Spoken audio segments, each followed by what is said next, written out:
86,000 के करीब करीब पीएचई विभाग में काम 2010 से लेकर 2019 तक बिना टेंडर के हुए हैं। 86,000। आप अंदाजा लगाइए कि 86,000 कामों का मतलब यह हो गया कि अरबों रुपए के काम पीएचई विभाग ने, जम्मू कश्मीर के पीएचई विभाग ने बिना टेंडर किए हैं। और यही कारण है कि सरकार का मानना है कि बहुत बड़े पैमाने पर जो इंजीनियरों की तबादलों के वक्त में इंजीनियरिंग की अलग अलग पोजीशंस के लिए और अलग अलग डिवीजनों के लिए अच्छा खासा पैसा लोग खर्चते थे, वो इसीलिए खर्चते थे क्योंकि सारे का सारा काम विभाग खुद किया करता था। करोड़ रुपए का हेरफेर इसमें हुआ है। 86,000 के करीब करीब काम। आप इस काम का नंबर अगर देख रहे हैं तो नंबर से आपको अंदाजा नहीं होगा, लेकिन जब आप इस नंबर को देखने के बाद इस नंबर के साथ जुड़ा हुआ पैसा देखेंगे तो आपका दिमाग जो है वो परेशान हो जाएगा कि अरबों रुपए के काम पीएचई विभाग में बिना टेंडर के किए गए, बिना टेंडरिंग के हुए, अपनी मन मर्जी से पीएचई के लोगों ने काम करवाए और काम सारा पीएचई खुद कर रहा था। यह टेंडर कहीं था ही नहीं। आपकी मर्जी की ठेकेदारों का और पीएचई के इंजीनियरों का, जेईयू का, एडब्ल्यू का नेक्सस इतना खतरनाक था कि इसको तोड़ना मुश्किल था।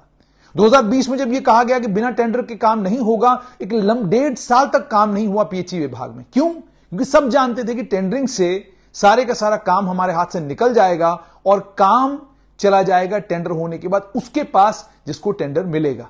यह जबरदस्त वो परेशानी थी जिस परेशानी के चलते विभाग के काम करने वाले इंजीनियर जो है वो परेशान हो रहे थे।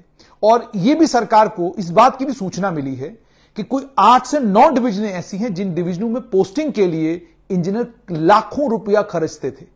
यानी 30 लाख 35 लाख रुपया खर्च करने के बाद किसी एक डिवीजन में पोस्टिंग लेते थे और पोस्टिंग लेने के बाद वो 35 लाख रुपया जो खर्च किया हुआ था वो इन्हीं कामों के जरिए वो पैसा अपना बराबर किया करते थे, उस पैसे को रिकवर किया करते थे। यानी रिकवरी का माध्यम, रिकवरी का मैकेनिज्म ये था कि आप रिकवरी करने के लिए ये काम किया करते थे।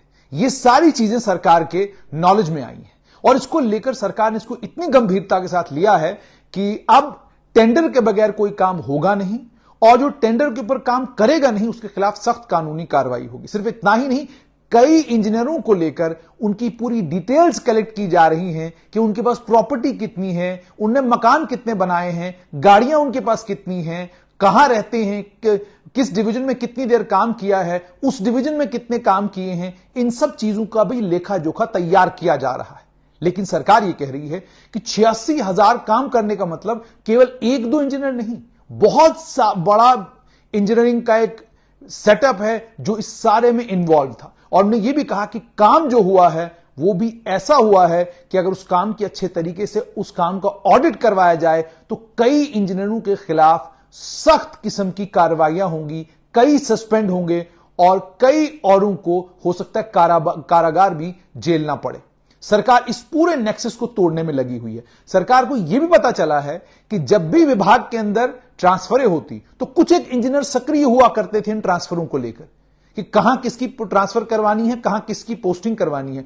उस पर भी विभाग ने काम करना शुरू कर दिया है ताकि उन लोगों को चिन्हित किया जाए जो लोग इस पूरे नेक्सस को रन कर रहे थे और उनके खिलाफ कार्रवाई भी हो सके। लेकिन बड़ी बात यह कि इन इंजीनियरों ने जो पैसे इकट्ठे किए हैं, जो प्रॉपर्टीज बनाई हैं, उनका हिसाब किताब पहली बार कोई सरकार लेने जा रही है और सरकार ने इसके लिए बाजाब्ता खुफिया तंत्र और बाकी विभागों को भी एक्टिवेट कर दिया है।